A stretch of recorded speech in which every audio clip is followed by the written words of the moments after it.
Bueno, estas son unas elecciones que no son fáciles para la oposición cuando se encuentra al frente de un oficialismo, trabaja mucho, pero además tiene muchos recursos.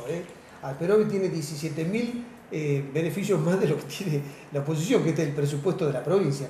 Pero los oficialismos se nutren de sus virtudes y de los errores que también comete la oposición. Sandra Manzoni, buenas noches. Buenas noches, Pedro. También está con nosotros José Páez y Alberto Colombre Garmendia.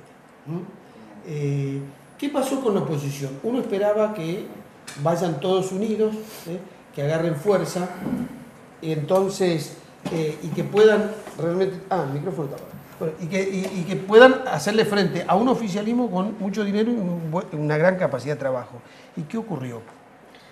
Bueno, ocurrió algo que realmente no esperábamos. Nos ha llevado tiempo. Este acuerdo cívico y social, en realidad la mesa de diálogo político, que es una reedición del acuerdo, hemos firmado. Si se vuelve a reeditar, quienes están hoy en esta mesa, incluido el PRO, por supuesto, que ha firmado este documento, La Hora de la República, que es el documento fundacional de esta mesa. Hemos recorrido juntos el interior y lamentablemente en el momento de los acuerdos, bueno, hubo algunos condicionamientos que obedecen a cuestiones de líneas generales, según han expresado, en este caso, el sector del FAP, ¿no? Esa es la realidad, y por la que estuvimos acá con el doctor Paz y con el senador Cano tratando en todo momento. Consideramos que el PRO, además de ser un partido nacional con desarrollo en prácticamente 22 distritos del país, esté junto y estemos acompañando en lo que deseamos ser realmente una alternativa seria para estas elecciones, porque ¿no? Lo que llama la atención, 2013 y 2015. A ver, que es el FAP, que no tiene ninguna banca ganada en la provincia, desplace al PRO, que tiene 3 bancas, tiene una de legislador, una de concejal en la capital y otra de concejal en Yerbabuena. Bueno, sí, esas son algunas de las cuestiones políticas, ¿no? Lo que hoy también me llama la atención es que curiosamente quedan fuera de este acuerdo, no por nosotros, pero quedan fuera de este acuerdo el PRO, cuando en provincia, en Ciudad de Buenos Aires acaban de cerrar, y en la provincia también Libres del Sur con el PRO para ir en listas unificadas para presentar candidatos a consejeros, ¿no? Los candidatos a consejeros de la magistratura. Bueno, son cuestiones. De todas maneras, hemos logrado llegar a un acuerdo que es bastante amplio, con muchos consensos, en los que están sumados muchos partidos nacionales y también provinciales, como también sectores de ONG y sectores gremiales. Van a adherir otros partidos importantes, también con personería de distrito, como el Movimiento de Participación Ciudadana del doctor Falú, Unión por Todo, que es un partido provincial. Está el señor Héctor Monayer, que es el partido que responde a Patricia Bullrich a nivel nacional, y con esta pena, digamos, por decirlo así de alguna manera, en términos políticos, de que el PRO no pueda haber podido entrar en este frente porque, bueno, hubo condicionamientos. José Páez, la postura de la democracia cristiana fue que el PRO esté dentro del Frente Cívico y Social. Claro, porque nosotros teníamos que responder a esta interpelación que nos hacían el ciudadano común: vayan juntos.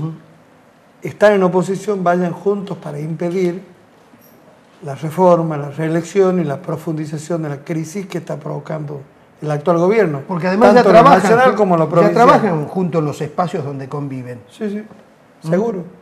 Seguro, bueno. ¿Ya se cerró la posibilidad o como faltan algunas horas que esto se revea? Está cerrada la posibilidad. Cerrada la posibilidad. Bien. Colombre Garmendia, ustedes tienen que presentar candidatos sí o sí, no pueden no presentar. Efectivamente, nosotros en el 2011 optamos por no presentar candidatos, para no dividir también. Y bueno, la ley establece que quien no participa de 2 elecciones seguidas pierde la personería, con lo cual vamos a participar. De todos modos, lo mismo hubiésemos participado, nos hubiese gustado, hicimos todo el esfuerzo posible para que nos acepten en el frente, porque definitivamente lo que pasó es que un grupo minoritario, porque como bien decía el legislador Paz y Sandra recién, realmente de todos los sectores, tanto el radicalismo como Sandra Deslari, la democracia cristiana, el peronismo disidente, trabajaron para que el PRO ingrese, pero lamentablemente nos topamos con un FAP absolutamente retrógrado y poco tolerante, que puso la condición de que si el PRO ingresaba ellos se iban del frente. Lo cual eso, bueno, fue un dilema complicado para el senador Cano, porque por un lado la conveniencia electoral obviamente de sumarlo al PRO al frente, pero por otro lado el problema nacional que podía traer si lo dejaban afuera al FAP.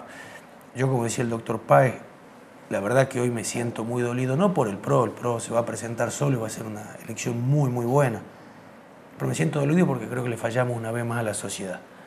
Había un reclamo muy claro, para mí muy claro, de necesidad de unidad, pero lo sentimos todos los políticos, porque la gente nos para en la calle y nos dice, por favor, júntense, sean fuertes, necesitamos algo fuerte para enfrentar al oficialismo. Ese era el reclamo, creo que todos los partidos entendimos eso, menos el FAP. Claro, ahora van más dispersos y bueno, mayores posibilidades para el oficialismo. Ahora, Páez, el otro problema que tienen que enfrentar es cuál va a ser el candidato que encabeza la lista. ¿Cano no está confirmado que va a ser?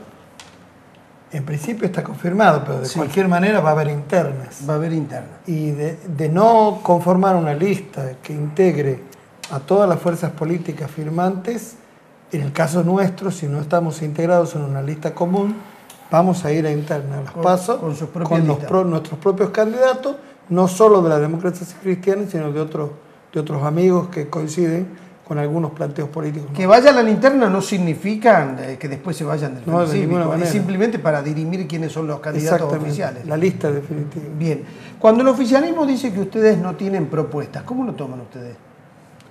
Y no es verdad, está implicada en nuestros planteamientos nacionales, provinciales. Y yo le doy un ejemplo concreto. A ver, ¿qué aportó la democracia cristiana a través de su banca en lo que lleva de ejercicio de la función legislativa? Mire, nosotros hemos logrado 2 proyectos aprobados importantes. Uno que se refiere a asegurar el viaje gratuito en los automotores, en los ómnibus de colectivos, en toda la provincia de Tucumán y para afuera. Es un proyecto nuestro que lo aprobó la legislatura por unanimidad.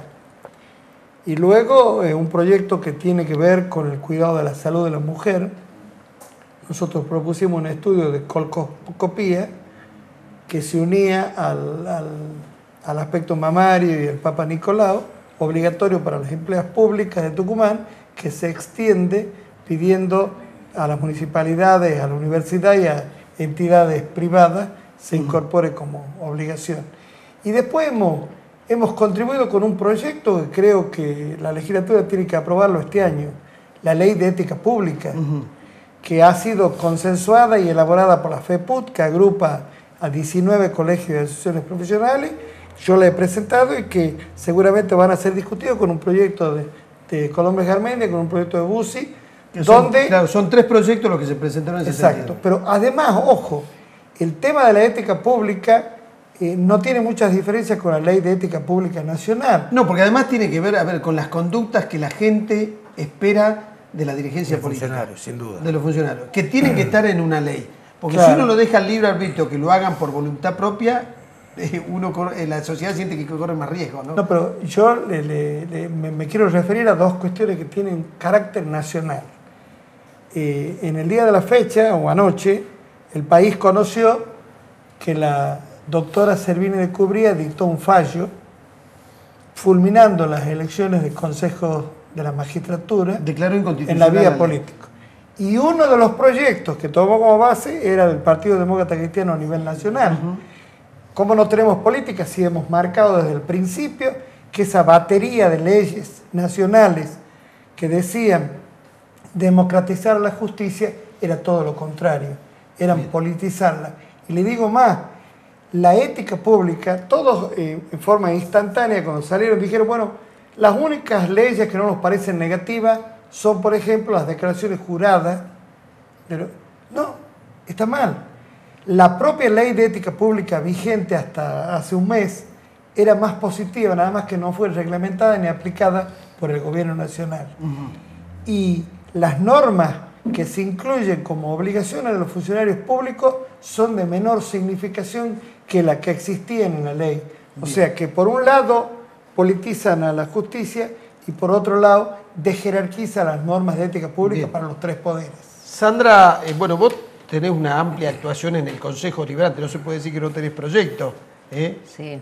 Y además tenés una pelea por delante, que es desentrañar lo que pasó en el Sutrapa, que es donde se decidía nada más ni nada menos que un servicio público como el servicio de taxi.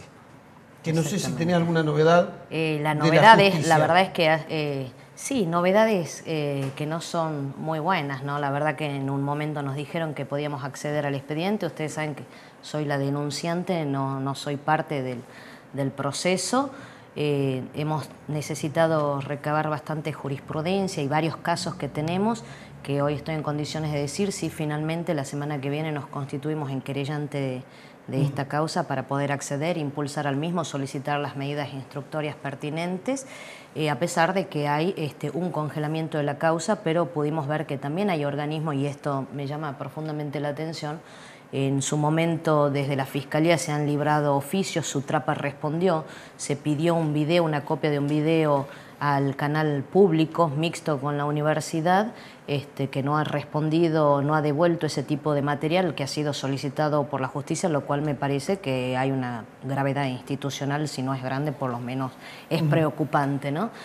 Pero tenemos preparado ya con los asesores para presentar esta querella. Seguimos trabajando en la modificación de la ordenanza 3713, creo que algunas cuestiones se han corregido, se está corrigiendo bastante con esta ampliación que hemos dado en el Consejo Deliberante, algunos proyectos de autoría mía en compañía con el concejal Aviñón y otros de la Comisión de Transporte en general. Se está avanzando en algunas cuestiones y esperamos, como según han prometido las autoridades de Sutrapa, que finalmente el día 31 de julio los ciudadanos de San Miguel de Tucumán por fin podamos tener un servicio por lo menos saneado y conocer quiénes son los dueños de los vehículos, quiénes son los choferes que manejan esos vehículos, para así poder avanzar en la reforma integral de lo que es la ordenanza, ¿no? ¿Y qué respondés cuando el oficialismo dice que la oposición solo lo que hace es denunciar? ¿Es mala la denuncia en la democracia?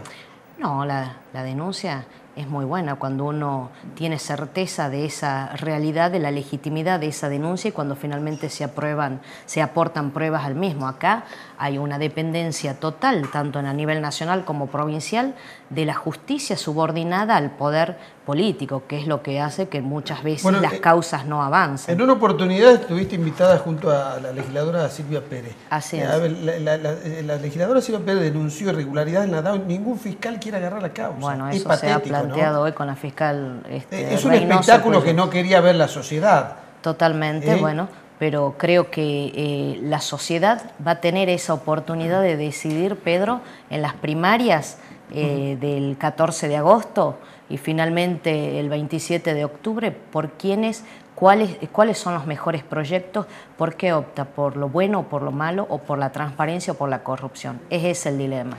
¿Qué aportó el PRO a la provincia? A ver, banca en la legislatura, una banca en el Consejo Deliberante de la capital y otra banca en el Consejo de Yerba Buena. Sí, en la legislatura tengo más de 40 proyectos ya presentados, es decir, que hay una actividad legislativa importante.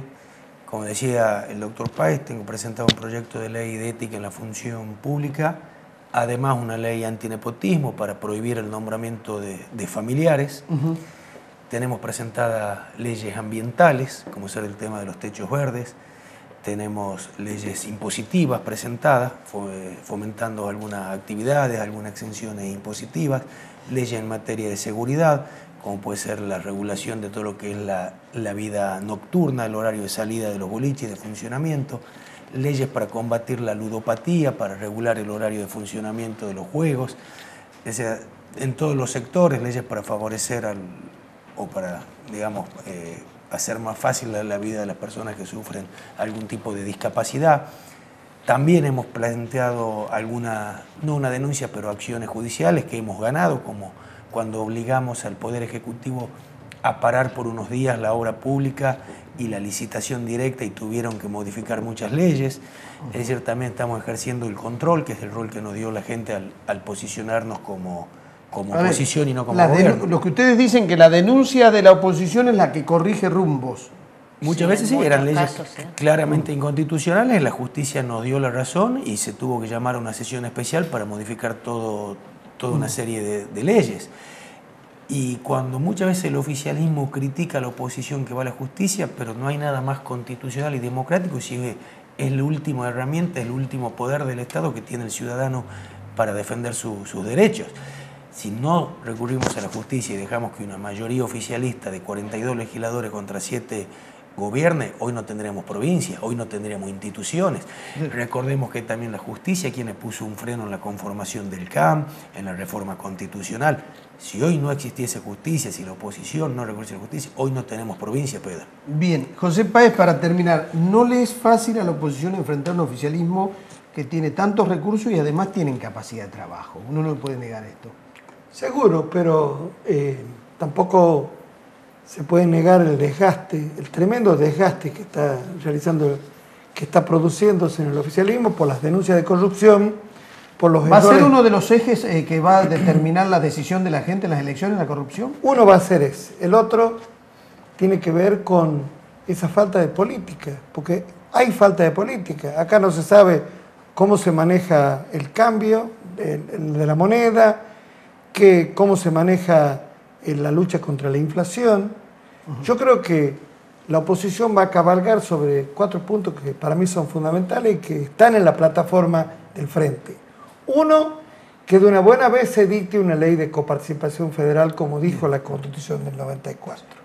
En segundo lugar, drástica y fuerte oposición a la reforma, A una posible a reforma, una reforma constitucional. No nos olvidemos que el 49, el 94 y la que pretenden hacer ahora fueron 3 reformas propuestas por el peronismo para lograr la reelección o la reelección.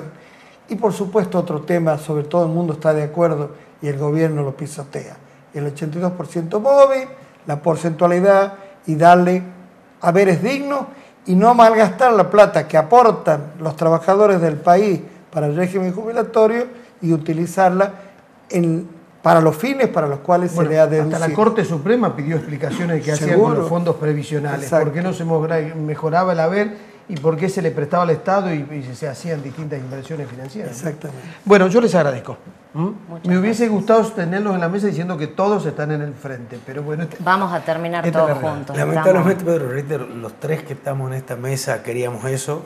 Yo vuelvo a insistir, el FAP tendrá que explicar su postura porque la verdad que creo que le debe una explicación a la sociedad. Y me permito inclusive hasta pensar que el alperovichismo metió la cola en el armado opositor. Claro, cuando uno ve a la oposición que comete errores, piensa en 2 cosas.